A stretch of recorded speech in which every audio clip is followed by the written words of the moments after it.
The lesson plan I am critiquing is called Aboriginal Water Place Names that has been written by Water Corporation from Western Australia.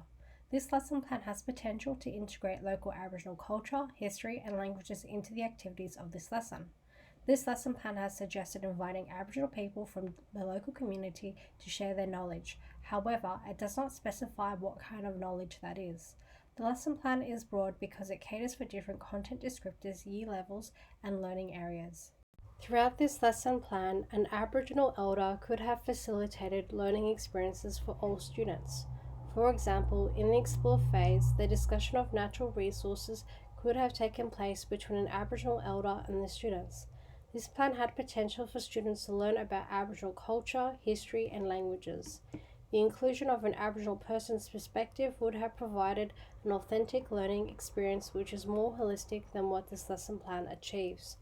Furthermore, this lesson plan had the potential to build cultural bridges to promote learning.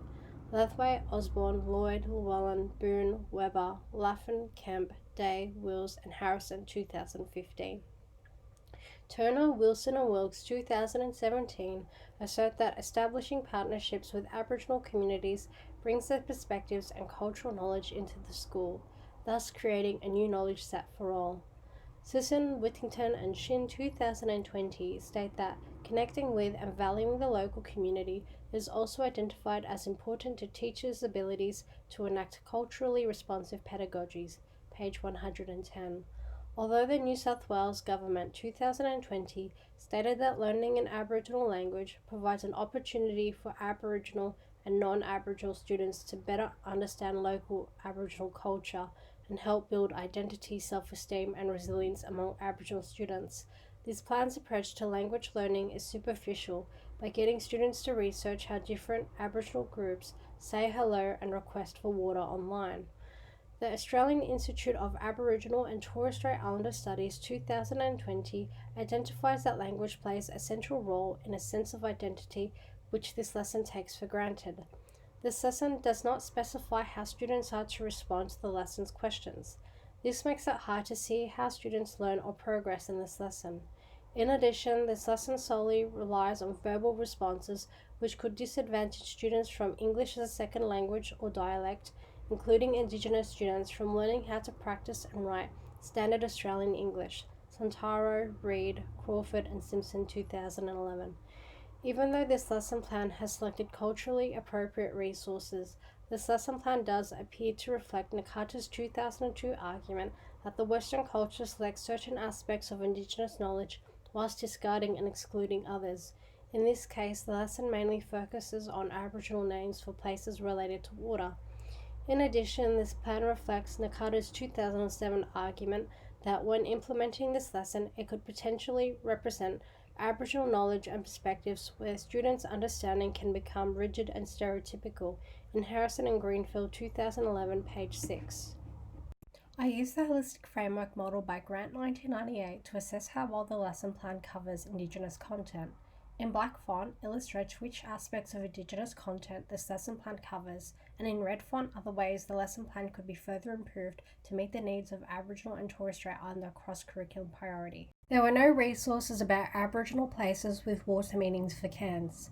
Therefore, this lesson will instead look at the content descriptor, the importance of country/place to Aboriginal people to a local area. Due to limited resources found online about Cairns, I have chosen to invite a local Aboriginal elder to discuss the importance of country/place in Cairns.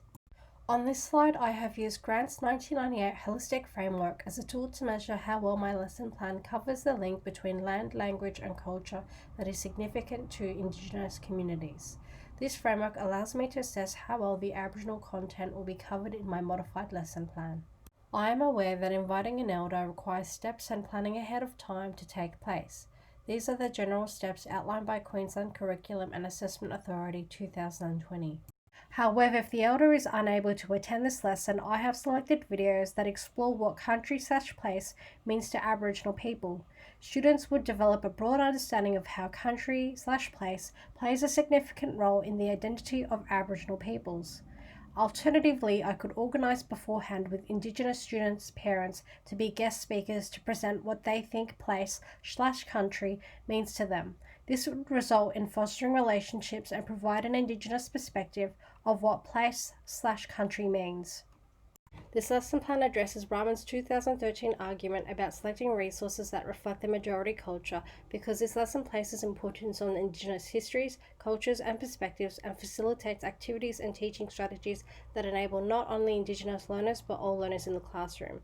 This lesson aims to provide an active attempt to incorporate, celebrate, and value Aboriginal histories and cultures. Morris and Burgess, 2018. McNaughton, 2001, asserts that the inclusion of Aboriginal and Torres Strait Islander histories and cultures also serves to educate non-Indigenous students by equipping them with the knowledge and skills to deconstruct stereotypes and normalise diversity. In Morris and Burgess, 2018. The first activity of my lesson involves students in a yarning circle with the Aboriginal elder on the floor. Students are encouraged to write and draw what they think are significant places in Cairns on butcher's paper. Students are then to discuss which places they have identified as important. The yarning circle activity is culturally responsive because it acknowledges the different forms of prior knowledge that students bring into the classroom, which builds bridges between mainstream and non-mainstream students. Kanowski, 2009, page 88. The Queensland Curriculum and Assessment Authority, 2020, identified that the yarning circle is an important process within the Aboriginal and Torres Strait Islander culture that builds on respectful relationships and a means to preserve and to pass on cultural knowledge. This strategy enables all students to understand Aboriginal and Torres Strait Islander knowledge and ways of working. The second activity for my lesson is for the local Aboriginal elder to discuss places of significance in Cairns. In the previous lesson, students had a historian from the Cairns Historical Society provide another viewpoint of which places in Cairns are of significance. I have chosen to invite an Aboriginal elder because it is important to build relationships with Indigenous people in the local area, including Indigenous students. Agnes and Russell, 2016. This provides students with a learning experience that values Indigenous knowledge and culture. Turner, Wilson and Wilkes, 2017. According to SHIP 2013, the improvement of relationships between Indigenous and non-Indigenous Australians can only be achieved through reconciliation via education and exposure to each other's perspectives. Page 24. For this activity, the students and the elder are sitting in a circle on the floor because Argius and Russell 2016 point out that when Aboriginal people are asked to share their knowledge with students, they will often feel more comfortable sitting in a circle with them rather than standing at the front of a formal classroom. Page 235. After the elders' presentation, students will work in pairs to construct a PowerPoint presentation of what place means to different groups of people in Cairns. Mellor and Corrigan, 2004, identify that Indigenous students are more likely to be cooperative learners, which is why I chose this strategy. This activity addresses the issue Santoro, Reid, Crawford and Simpson, 2011, that teachers may prioritise the teaching of Indigenous children via oral language, which may result in neglecting their development of written literacy, page 69. The PowerPoint presentation provides students with the opportunity to respond with text and visual representations. This also allows for peer tutoring to take place. Students would be able to monitor and record their own progress. Purser and Hayward, 2020, page 157. Lidstrom and Hemmingson, 2014, have found ICT to be beneficial for writing, spelling, and communication. Another reason I have purposely paired students is to create opportunities for Indigenous learners who are also English as another language or dialect learners the opportunity to practice their language skills with Standard Australian English. Akara, 2014. This is necessary since they need to be competent using Standard Australian English in the classroom. Akara, 2014. The forms of assessment for this lesson are the butcher's paper from the yarning circle, the PowerPoint presentation that students have constructed in pairs, and the reflections students have at the conclusion of the lesson. These forms of assessment acknowledges the different kinds of cultural knowledge and experiences students have that is reflective of all groups. Klinowski, 2009, page 83.